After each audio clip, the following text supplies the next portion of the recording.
What if everything you thought you knew about your own origins was wrong? What if the very blood in your veins held a secret, a genetic inheritance so profound that it rewrites human history?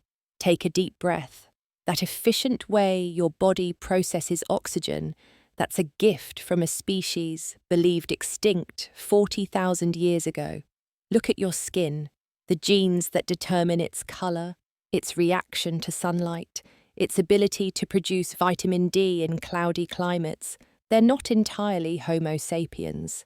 They're from a different kind of human than you imagine. 50,000 years ago, in a cave lit only by flickering flames, two pairs of eyes met across the species divide. One pair belonged to what we call Homo sapiens, the other, Neanderthal. What happened next would irrevocably change the course of human history, because those eyes didn't just meet in curiosity or conflict, they met in love. This isn't merely a love story, it's a murder mystery, a war saga spanning 100,000 years.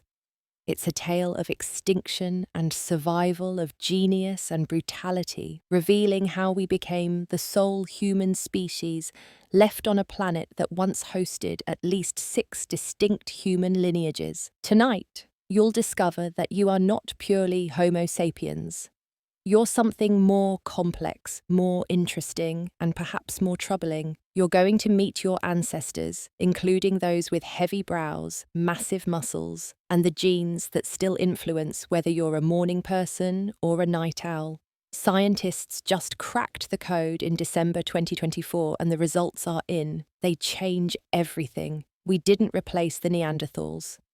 We absorbed them. We didn't outcompete them. We outlasted them barely. We didn't prove our superiority. We proved that survival sometimes means becoming your enemy. If you have European ancestry, you're about 2% Neanderthal. For those of Asian descent, it's up to 4%. Think you're exempt because your ancestors never left Africa. Think again.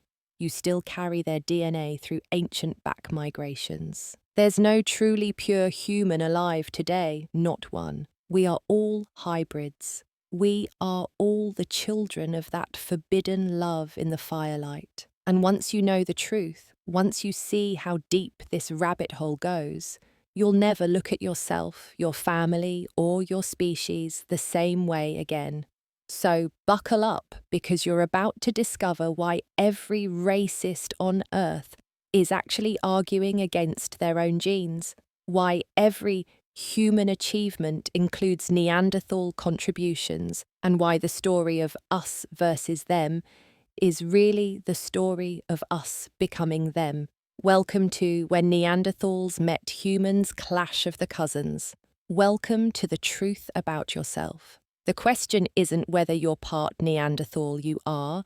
The question is, are you ready to meet your real ancestors? Let's find out. The skeleton lay twisted in the cave floor, a stone spear point buried deep between his ribs. For 50,000 years, this Neanderthal man kept a secret that would shatter everything we thought we knew about human evolution. His name is Shanidar III, and he may be history's first murder victim. Picture this: Iraqi Kurdistan, 1960. Archaeologist Ralph Solecki brushes away millennia of dust in Shanidar Cave. What he uncovers isn't just another fossil, it's a crime scene frozen in time. The victim, a 40-year-old Neanderthal male. The weapon, a lightweight throwing spear, the signature technology of only one species, Homo sapiens. But here's where it gets truly chilling. The wound shows signs of healing. This Neanderthal didn't die instantly. He survived for weeks, maybe months, with that spear point lodged in his chest, slowly dying from infection as his lung collapsed. Someone or something wanted him to suffer. Dr. Stephen Churchill from Duke University became obsessed with solving this prehistoric cold case. Using pig carcasses and replica weapons, he tested every possible scenario. The results sent shockwaves through the scientific community. The angle of entry, the clean puncture, the lack of shattering, everything pointed to one conclusion: this wasn't a hunting accident.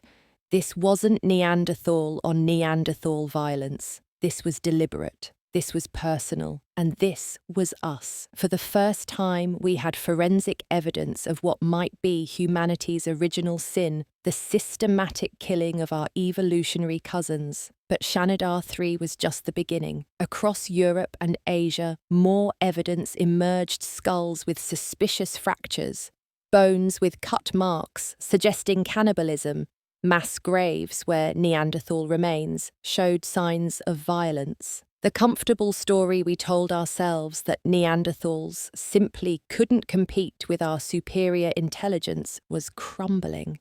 The truth was far darker. We didn't outthink them. We might have murdered them. But wait, if we killed them, why do you carry their DNA in our cells today? How can you wage war against a species while simultaneously falling in love with them? The answer to that paradox would revolutionize our understanding of human nature itself, because Shanidar 3 wasn't just a murder victim. He was a messenger from the past, warning us about the darkness in our own hearts. And his story, it's really our story. The story of how modern humans became the only humans left on Earth. Tonight, we're going to solve a murder mystery 50,000 years in the making. We're going to meet our cousins, our competitors, our lovers. We're going to discover why every single person watching this, yes, you, is part Neanderthal. This is the story of when Neanderthals met humans, when cousins clashed, when love and war collided in the caves of prehistory. And trust me, by the end of this journey, you'll never look at yourself in the mirror the same way again. Imagine the moment a misty morning 200,000 years ago, a group of strange beings emerges from the African savanna, moving north into unfamiliar territory. Tall, slender, with high foreheads and sharp chins, they carry lightweight spears and move with an unsettling confidence. These are the first modern humans to leave Africa. Now, picture who's watching them from the shadows. Stockier figures with massive brow ridges and barrel chests, muscles rippling under pale skin. They've ruled Europe and Asia for 300,000 years. They are the Neanderthals, and they're about to meet their destiny. This wasn't supposed to happen. For hundreds of thousands of years, two separate human species evolved on different continents. Neanderthals adapted to Ice Age Europe, developing sturdy bodies, large noses to warm, frigid air, and pale skin to absorb scarce sunlight. Meanwhile, in Africa, our ancestors evolved differently. Gracile bodies built for running, dark skin for tropical sun, and something else, something that would change everything. We developed what scientists call cognitive fluidity, the ability to combine different types of thinking in new ways. Where Neanderthals made the same tools for 200,000 years, we constantly innovated. Where they lived in the small family groups, we built vast social networks. Where they stayed in one territory, we had an insatiable urge to explore. But here's what nobody expected. When these two human species first met, Neanderthals had every advantage. They knew the terrain. They'd survived ice ages that would have killed us. Their bodies were stronger. Fossil evidence shows they were pound for pound more muscular than modern bodybuilders. A Neanderthal handshake could crush your fingers.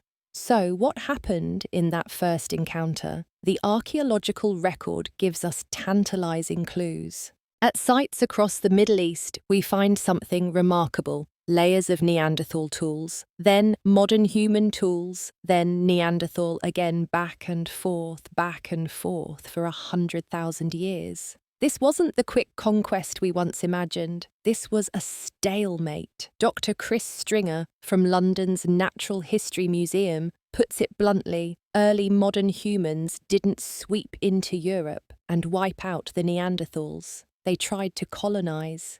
They failed. They retreated. They tried again. They failed again. The evidence is everywhere. At Kafzeh Cave in Israel, modern humans lived 100,000 years ago, then vanished. Neanderthals moved back in. At Skull Cave, the same pattern, modern human advancement, Neanderthal return. It's like watching a 100,000-year game of territorial chess.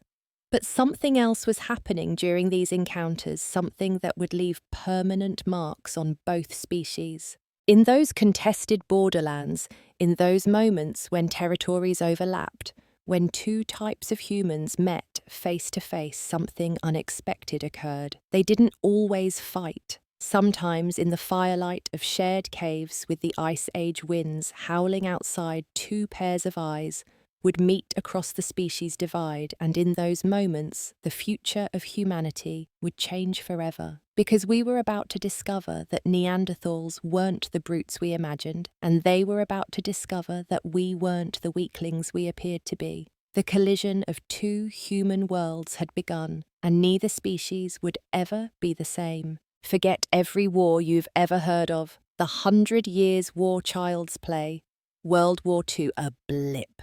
The longest conflict in human history lasted 1,000 centuries, and the combatants weren't nations or ideologies. They were two species of human locked in a struggle that would determine the future of our planet. The evidence is written in bone and stone across 3 continents.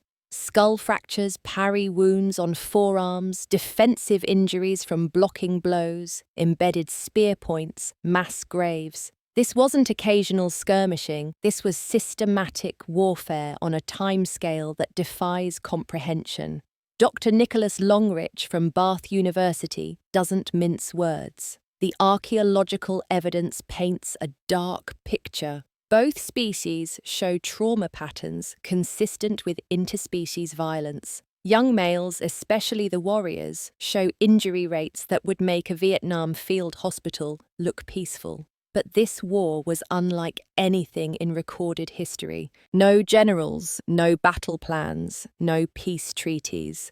Just generation after generation of territorial conflict playing out in slow motion across millennia. The front lines shifted with glacial patience. During warm periods, modern humans pushed north from Africa and the Middle East. During ice ages, Neanderthals pushed back their cold-adapted bodies, giving them the advantage. Back and forth, like the world's slowest tennis match, with extinction as the prize. Here's what made this war so strange: both sides kept stealing each other's weapons. At Howisson's port in South Africa, 65,000 years ago, modern humans suddenly start making tools using Neanderthal techniques. In Europe, Neanderthals began crafting jewelry and art behaviors associated with modern humans. It's like Yankees and Confederates swapping uniforms mid-battle. The geography tells the story. Neanderthals held defensive positions in cave systems across Europe. Vindija in Croatia, Mesmaïskaya in the Caucasus, El Cidrón in Spain. These weren't random homes. They were fortresses, controlling river valleys and migration routes. Modern humans, meanwhile, favoured open-air camps, maintaining mobility and communication networks. But the real shock came from genetic evidence. In 2010, scientists discovered something that rewrote the entire narrative we carry: Neanderthal DNA. The enemies were also lovers.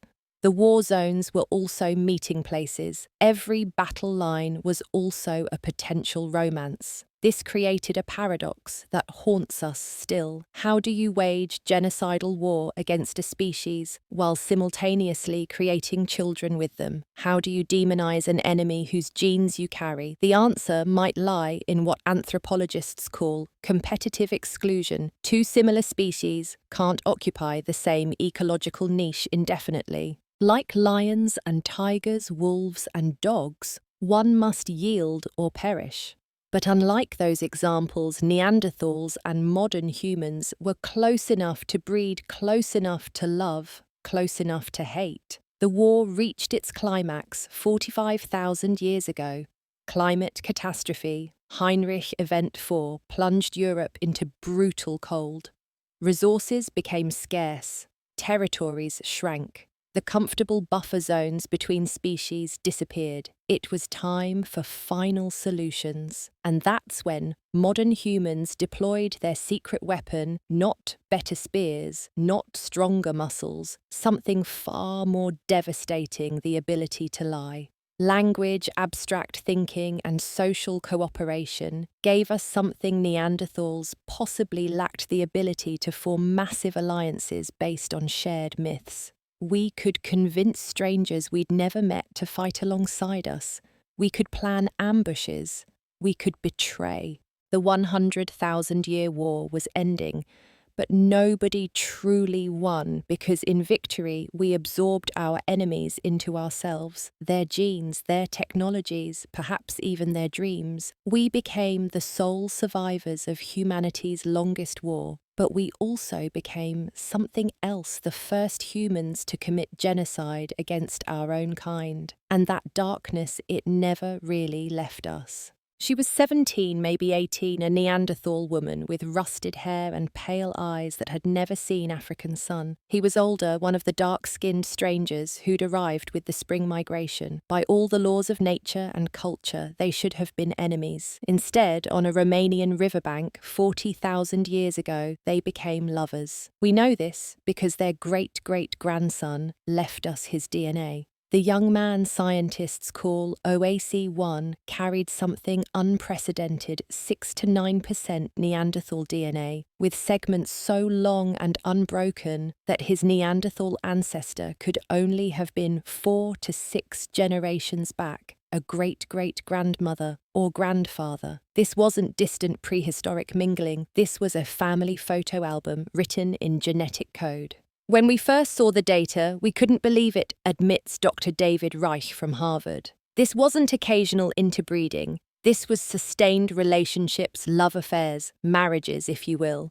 December 2024 brought even more shocking revelations. 2 landmark studies in Science and Nature proved that Neanderthals and modern humans didn't just have occasional flings.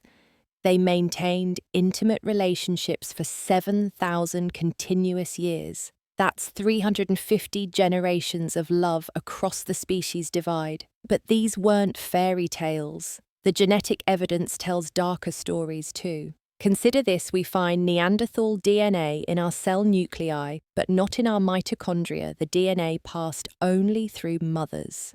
The pattern is stark and disturbing. It suggests most successful hybrid children came from Neanderthal males and modern human females. The reverse pairing those children rarely survived to reproduce. Dr. Fernando Mendez discovered why Neanderthal Y chromosomes carried mutations that triggered immune responses in modern human mothers, miscarriages, infant mortality.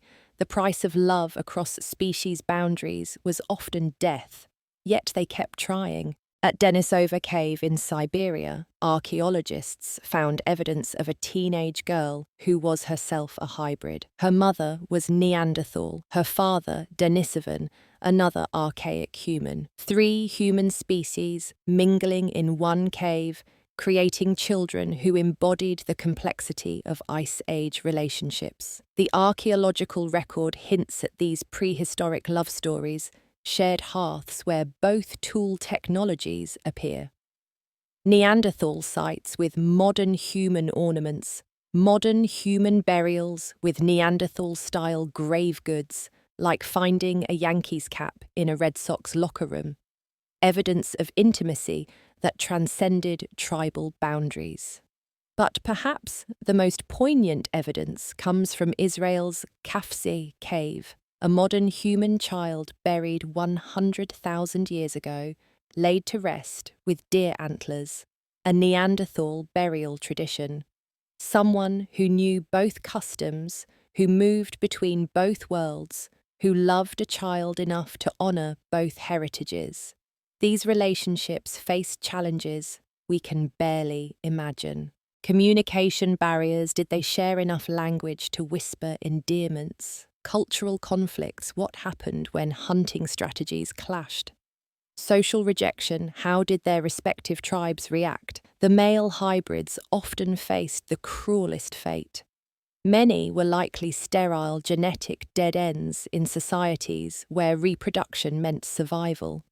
Imagine being the only one of your kind forever childless, belonging fully to neither world. Yet love persisted for 7,000 years despite the wars, despite the biological barriers, despite the approaching extinction. Two types of humans found each other in the darkness. Every person of non-African descent carries the proof in their cells, an average of 2% Neanderthal DNA. But some populations carry up to 4%. These percentages represent real people, real relationships, real heartbreak. A Neanderthal mother watching her hybrid child struggle to breathe, a modern human father teaching his thick-browed son to throw a spear. Lovers separated by migration reunions that never came. In the end, Neanderthal genes survived only through these forbidden loves. Their species died, but their legacy lived on in the children of their enemies. It's history's greatest irony. The only victors in humanity's longest war were the lovers. They were genetic impossibilities, biological paradoxes, children born from unions that nature should have prevented. Yet here they were, hybrid humans carrying bloodlines from two species, walking proof that the boundaries between Neanderthal and Homo sapiens were more fluid than anyone imagined. Meet the ghosts who haunt our DNA.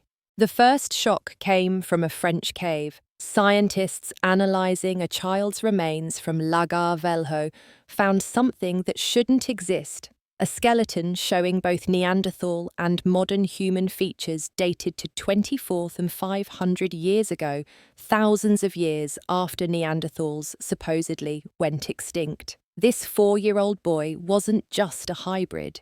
He was proof that interbreeding continued long after we thought it ended. We call them the invisible people, explains Dr. Carles Lalueza Fox from Barcelona's Institute of Evolutionary Biology. They don't fit our neat categories, too Neanderthal to be modern human, too modern to be Neanderthal. They lived between worlds, but living between worlds meant facing challenges we're only beginning to understand. Hybrid males often suffered from reduced fertility, the same problem we see in mules, ligers, and other cross-species offspring. The Y chromosome incompatibilities that plagued their parents hit them hardest. Many couldn't have children at all. Imagine their social position in societies where your value came from contributing to the next generation. Sterile males were genetic dead ends. Did they become shamans leveraging their otherness? Warriors channeling frustration into violence, or outcasts forever wandering between tribes that never fully accepted them? The females fared better, genetically speaking. They could reproduce, passing on their mixed heritage, but even they faced unique challenges. Modern pregnancy lasts 40 weeks. Neanderthal pregnancies may have been longer, their babies' larger heads, requiring more development time. Hybrid mothers carrying hybrid babies faced complications that killed many in childbirth, yet some thrived. The spectacular case of OAZ1 with his 9% Neanderthal DNA proves that some hybrids were healthy enough to attract mates and produce offspring. His existence required not just one successful hybrid ancestor, but several generations of them. 2024's genetic revelations exposed an even stranger truth. Neanderthals themselves carried modern human DNA inherited from encounters 200,000 years ago. This means some Neanderthals were already hybrids when they met later waves of modern humans. The children of these unions weren't half and half. They were complex genetic mosaics carrying ancestry from multiple human species. Physical evidence of these hybrid populations emerges from unexpected places. The Cima de los Huesos site in Spain yielded 430,000-year-old remains with a bewildering mix of features. Too old to be hybrids by conventional timeline, They suggest interbreeding between human species goes back further than we ever imagined. But here's the heartbreaking truth. Most hybrid lineages died out. OAZ1's spectacular genetic legacy, it vanished. His descendants didn't contribute to modern populations. The Lagavulin child's lineage gone. Time after time, we find evidence of hybrid individuals whose family trees simply end. Why beyond fertility, issues hybrids faced what geneticists call outbreeding depression. Their mixed genes sometimes combined in harmful ways. Immune systems that attacked their own cells. Metabolisms that couldn't process local foods.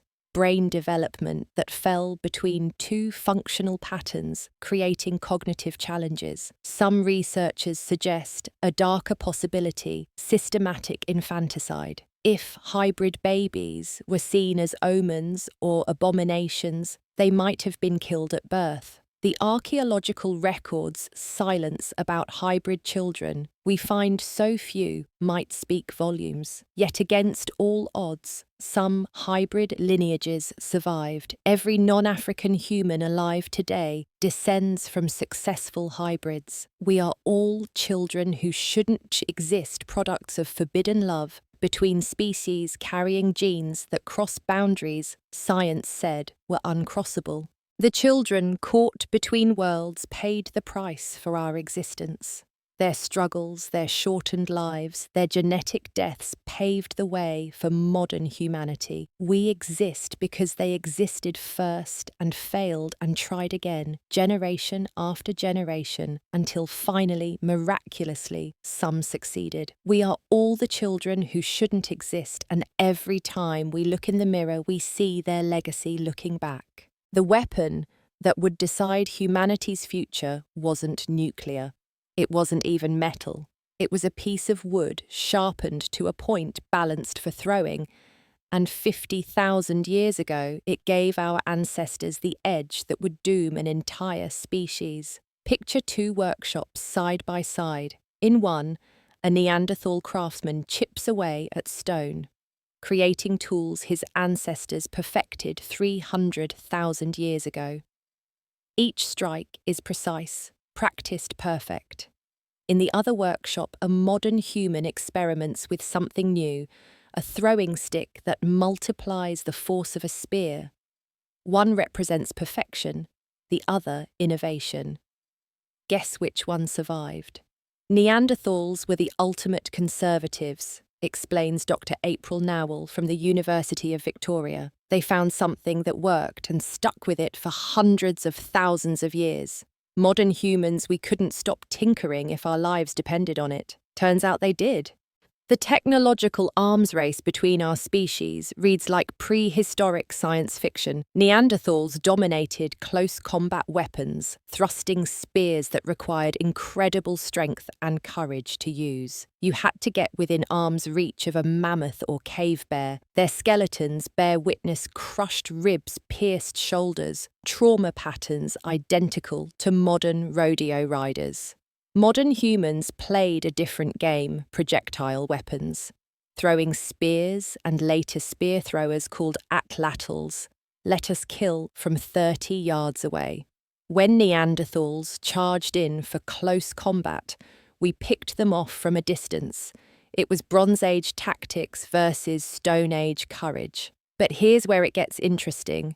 Neanderthals weren't stupid. They saw our innovations and tried to copy them. At sites across Europe, we find Neanderthal attempts at projectile points, bone tools, even jewellery, all appearing suddenly after modern human contact. They were learning from their enemies. The most spectacular example comes from France's Grotte du Renne. Here, Neanderthals created sophisticated ornaments, pierced teeth, ivory rings, bone tools using techniques clearly borrowed from modern humans. But look closer, and you see the tragedy. The tools are slightly wrong, the techniques not quite mastered, like someone trying to copy an iPhone with stone tools. Meanwhile, we were stealing their secrets too.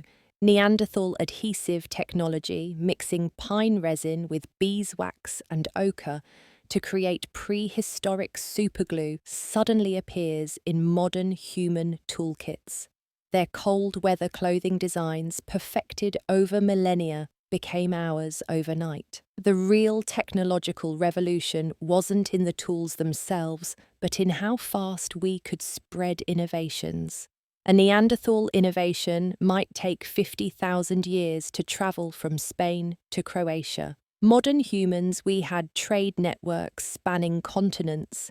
A new weapon design could spread from Africa to Siberia in a single generation. Dr. Stephen Churchill's experiments revealed the devastating effectiveness gap. A Neanderthal thrusting spear delivered massive trauma but required close contact. A modern human throwing spear caused less damage but could be used repeatedly from safe distances. In a one-on-one fight, a Neanderthal would win. In a battle modern humans dominated. The end game came with the invention of the spear thrower around 30,000 years ago. This simple device, a stick with a hook that cradled a spear, tripled throwing distance and force. Suddenly, we could kill mammoths from 100 yards. Neanderthals, still bound to their traditional weapons, became sitting ducks. Yet the saddest archaeological discoveries are the hybrid tools, weapons that blend both technologies, probably made by mixed communities trying to combine the best of both worlds. They represent the last desperate attempts at technological fusion before one side vanished forever. In the end, it wasn't superior intelligence that won the technology war. It was our inability to leave well enough alone, our restless innovation, our constant tinkering, our refusal to stick with what worked. The very traits that make modern humans so frustrating, never satisfied, always changing things, saved our species. Neanderthals built tools to last forever. We built tools to replace tomorrow. Guess which philosophy survived? The last Neanderthals on Earth, huddled in caves, overlooking the Mediterranean, watching the sun set on their species. Gibraltar, that rocky fortress between Europe and Africa, became their final refuge and their tomb. What happened in those last desperate years would haunt our species forever. 28,000 years ago, Gorham's Cave was paradise turned prison. Sheltered from Ice Age winds, blessed with seafood and game, it should have been perfect. Instead, it became the stage for humanity's first extinction event, and we have front row seats to the tragedy. When you walk through Gorham's Cave, you're walking through a crime scene, says Dr. Clive Finlayson, who spent decades excavating the site. Every layer tells a story of desperation, dietary changes, population stress, the slow strangling of an entire species. The evidence is heartbreaking. In earlier layers, we find remains of large game, ibex, deer, boar, Neanderthal life, as it had been for millennia. But climbing toward those final layers, the bones change: rabbits, birds, tortoises, shellfish. Finally, in desperation, they were eating marine mammals, seals, and dolphins, something Neanderthals had never done before. They were starving in paradise.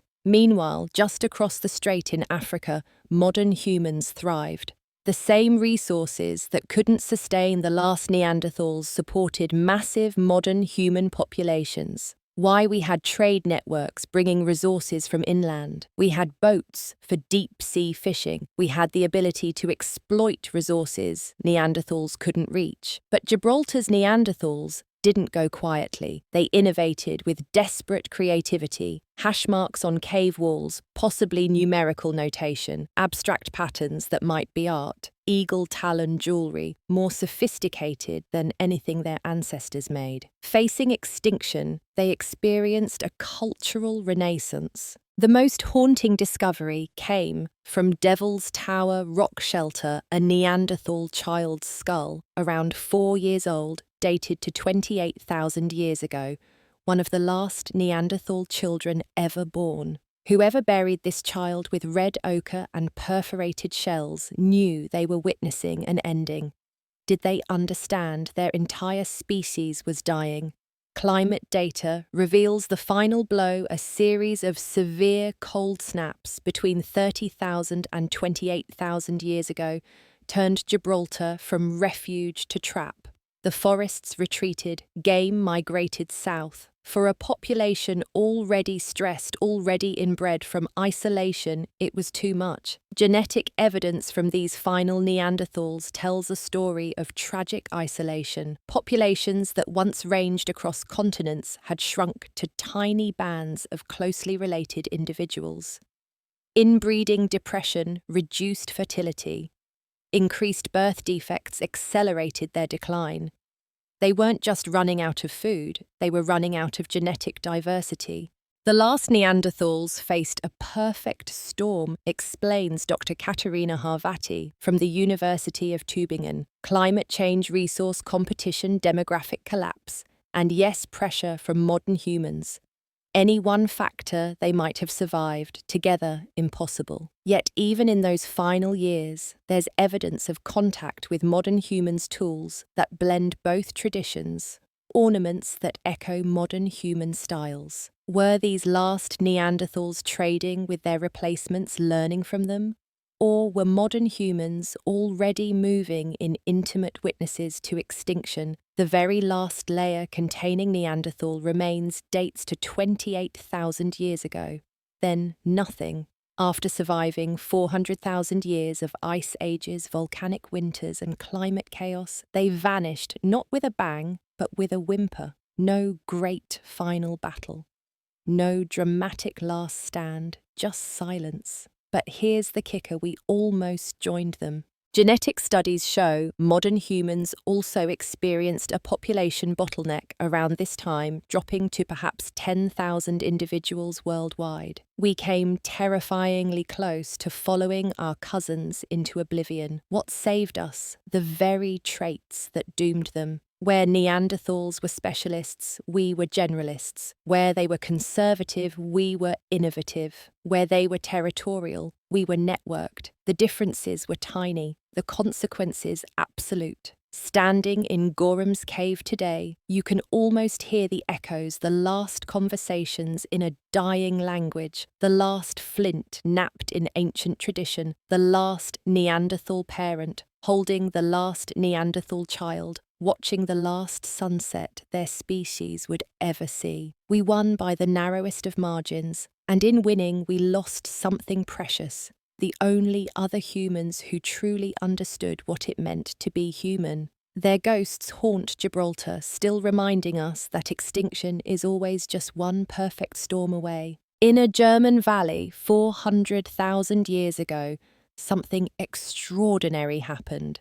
An elderly Neanderthal, his spine twisted with arthritis, his teeth worn to nubs, took a fatal fall. By all rights, his story should have ended there. Instead, his companions carried his broken body to a deep pit, arranged him carefully, and created humanity's first known funeral. This is the Neanderthal story. Their bones tell not of brutes, but of beings who cared for their elderly, healed their sick, and mourned their dead. And the more we uncover, the more we realize we've been telling their story wrong. Every skeleton has a biography, says Dr. Penny Spikins from the University of York, and Neanderthal biographies consistently show something remarkable: compassion that matches or exceeds our own. Take Shanidar 1, nicknamed Nandi. This Neanderthal male survived to 45 despite disabilities that should have killed him in infancy. A blow to his head in youth left him partially blind and brain damaged. His right arm withered from paralysis. His right leg was deformed. He was deaf. In a brutal Ice Age world, he should have died decades earlier. He didn't. His people fed him, protected him, found roles he could fulfill despite his limitations. For 30 years after his injuries, his community said through actions what they couldn't say in words. You matter, you belong, we won't leave you behind. Or consider La Chapelle aux Saints, the infamous Old Man of La Chapelle. When discovered in 1908, his bent spine and worn teeth were used to portray all Neanderthals as primitive or hunched brutes. Modern analysis reveals the truth: he lived with severe arthritis for years, unable to hunt, barely able to walk. Yet he was carefully buried with tools and food for the afterlife. Even death couldn't break the bonds of care. The evidence multiplies. At Dadaria Cave in Syria, a 2-year-old with severe brain abnormalities was buried with a limestone slab carefully placed over his head protection for a journey his people believed he was taking. At Roc de Marsalle, a 3-year-old was interred in a natural depression deliberately excavated deeper to create a proper grave. But it's not just death that reveals their humanity, it's how they handled life. Broken bones that healed straight indicate medical knowledge. Someone set those fractures. Teeth worn from use as tools show elderly Neanderthals contributing even when they couldn't hunt. Survival rates from severe injuries that would kill without care prove they had healthcare systems we're only beginning to understand. We find healed femur fractures that required 6 weeks of complete immobility, notes Dr. Spikins. Someone had to bring food-water protection and, yes, deal with bathroom needs. That's not just medical care, that's love. The skeletal evidence of care extends beyond their own species. At Shanidar Cave, modern human remains appear in layers above Neanderthal ones, using identical burial practices. Did they learn from watching Neanderthal funerals? Did mixed communities develop shared rituals for death? Even more intriguing, the flower burial controversy. Shanidar 4 was found surrounded by pollen from medicinal plants, yarrow cornflowers, St. Barnaby's thistle. While some argue the pollen came from burrowing animals, others see evidence of humanity's first funeral flowers, plants chosen not for food, but for meaning. The violence between our species is written in bones, too: trauma patterns, weapon injuries, evidence of raids. But alongside the violence, we find something else. Neanderthal technologies in modern human graves, modern human ornaments with Neanderthal bodies. Even in death, the boundaries blurred. Perhaps most revealing is what's missing from their bones: evidence of wealth inequality. No Neanderthal skeletons show the dramatic differences in nutrition and health we see in early agricultural societies. In death, as in life, they were more egalitarian than we ever became. Dr. João Zilhão from the University of Barcelona puts it bluntly: the bones don't lie. Neanderthals had medicine, they had art, they had compassion, they had everything we consider prerequisites for humanity. The only thing they lacked was survival. Their bones tell a story of a species that succeeded by every measure except continuation. They mastered their environment, cared for their vulnerable, created meaning from existence. They were human in every way that matters except one: they trusted too much, competed too little, and shared too readily in a world where modern humans arrived with superior weapons and inferior morals. Neanderthal compassion became a liability. Their bones tell us who they were, but more importantly, they tell us who we weren't and what we lost when we won. December 12th, 2024, scientists drop a genetic bombshell that shatters everything we thought we knew about human origins. Neanderthals didn't just give us DNA, we gave them ours.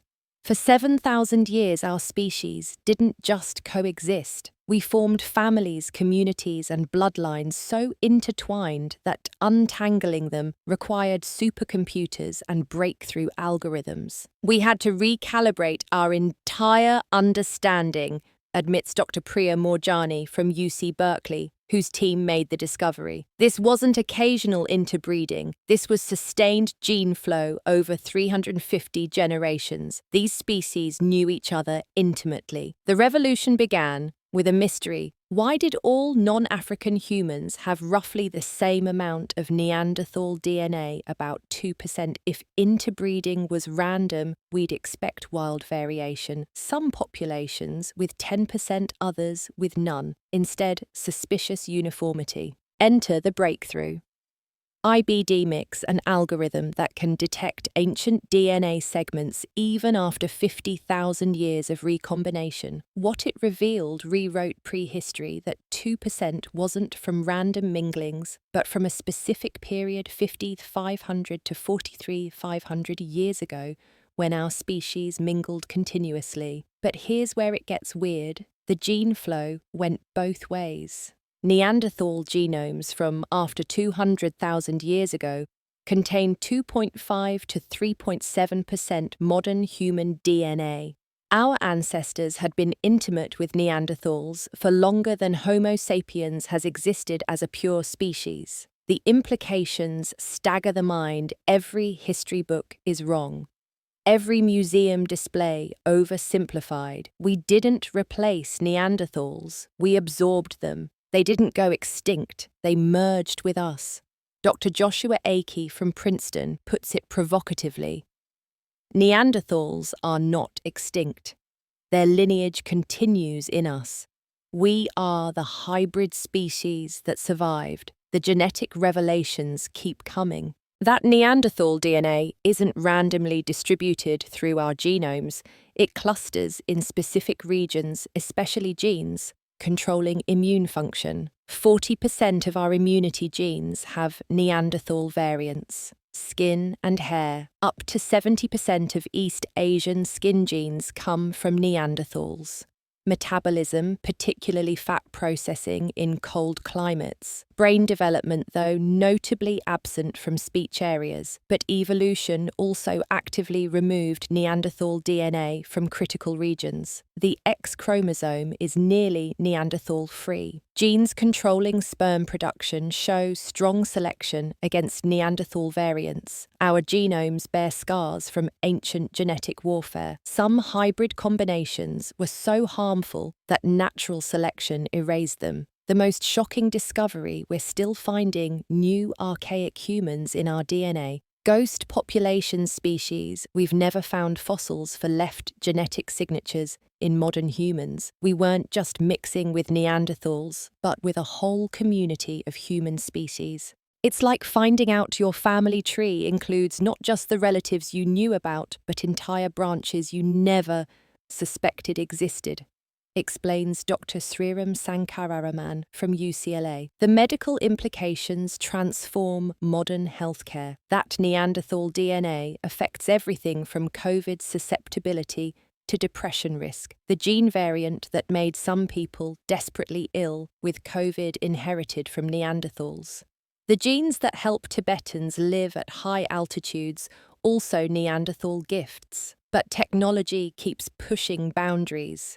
New techniques can extract DNA from cave sediments, no fossils required. Others can determine what archaic genes actually do in living cells. We're not just reading the book of ancient humanity, we're starting to understand the language. The November 2024 discovery of Thorin, a Neanderthal showing 50,000 years of genetic isolation, adds another twist. Some Neanderthal populations avoided mixing entirely, maintaining genetic purity, while their cousins mingled with modern humans. Why did some groups interbreed while others remain separate? We don't know. Even more mind-bending, we're finding Neanderthal DNA in African populations previously thought to have none. Through ancient back migrations, even populations that never left Africa carry traces of our extinct cousins. There's literally no pure Homo sapiens left on Earth. The final irony: Neanderthal genes that once helped them survive now help us. Their cold-adapted metabolism genes protect against frostbite. Their immune variants fight off pathogens. Their brain genes might even enhance certain types of thinking. We spent decades portraying Neanderthals as evolutionary losers. The DNA says otherwise. They're not gone. They're us. Every time we survive a cold winter fight off an infection or process fatty foods, we're using their genetic gifts. The DNA revolution isn't over. Each month brings new discoveries, new ghost populations, new understanding of how intertwined human species really were. We're not discovering our past. We're discovering ourselves, and the biggest discovery of all, there's no such thing as pure human. Never was. Never will be. We are, and always have been, a mixed species. The Neanderthals didn't lose. They became us. Look in the mirror. See that nose could be Neanderthal. That tendency to gain weight easily, Neanderthal. Your ability to handle cold weather, straight from your Ice Age ancestors. Even your risk for depression, your sleep patterns, your immune responses, all shaped by genes from a species we supposedly replaced. But here's the plot twist that changes everything. We didn't replace them. We are them. Every non-African person watching this is part Neanderthal, dates Dr. Svante Pääbo, who won the Nobel Prize for sequencing the Neanderthal genome. Not metaphorically, not poetically, literally. You carry their genes, their mutations, their evolutionary adaptations. You are living proof that Neanderthals never went extinct. The numbers tell an incredible story. If you have European ancestry, you're about 2% Neanderthal, East Asian up to 2.8%. Indigenous Americans, similar levels inherited from Asian ancestors. Even populations we thought were Neanderthal-free sub-Saharan Africans carry about 0.3% through ancient back migrations. But percentages don't capture the reality. That 2% isn't evenly distributed. In some gene regions, you might be 70% Neanderthal, in others, 0. Evolution kept the beneficial genes and discarded the harmful ones. We're not random hybrids. We're carefully curated genetic libraries, preserving the best of both species. Take a moment to appreciate what this means. Your great-great-grandmother, multiplied by about 2,000 generations, might have been full Neanderthal. When you catch a cold, Neanderthal genes help fight it off. When you metabolize fat, Neanderthal enzymes do the work. When your skin adapts to sunlight, Neanderthal mutations guide the process. We are walking, talking monuments to prehistoric love, but it goes deeper than biology. New research suggests Neanderthal genes might influence personality traits.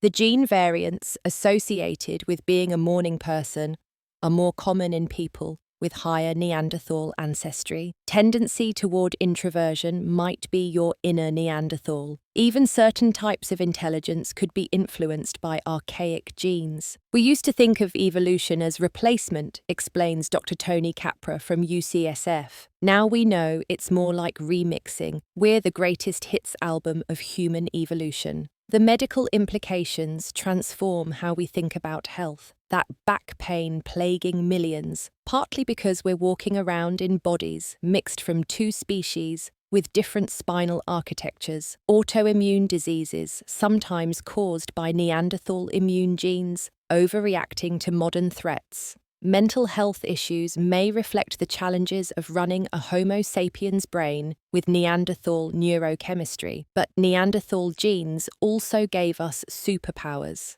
High-altitude adaptation in Tibetans comes from archaic human genes, resistance to certain viruses, ability to process specific nutrients. Even some aspects of language processing might be enhanced by Neanderthal variants. The philosophical implications shake our very identity. We spent centuries defining ourselves in opposition to primitive humans. Turns out we are those primitive humans. Every racist ideology based on genetic purity becomes laughable when you realize we're all mutts at the species level. Dr. John Hawkes from the University of Wisconsin puts it perfectly.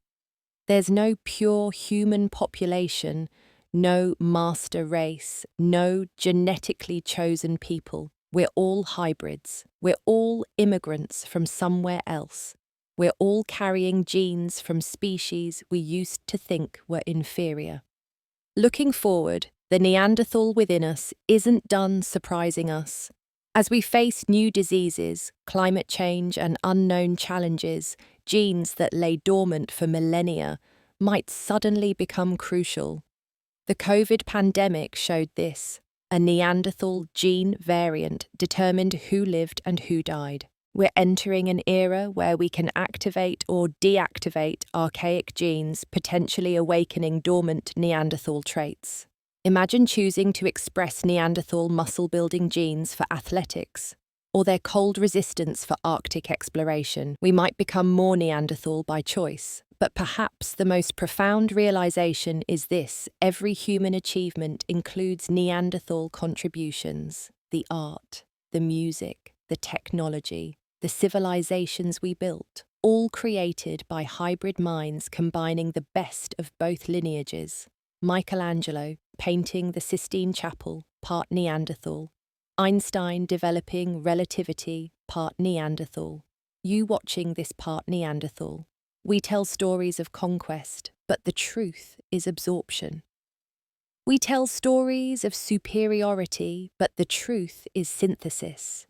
We tell stories of us versus them, but the truth is we are them. The Neanderthals won by losing. They achieved immortality through integration. Every human birth is their victory. Every human achievement their legacy. So the next time someone calls you a Neanderthal, say thank you. It's not an insult, it's a fact. We are all Neanderthals now, and that's the most human thing about us.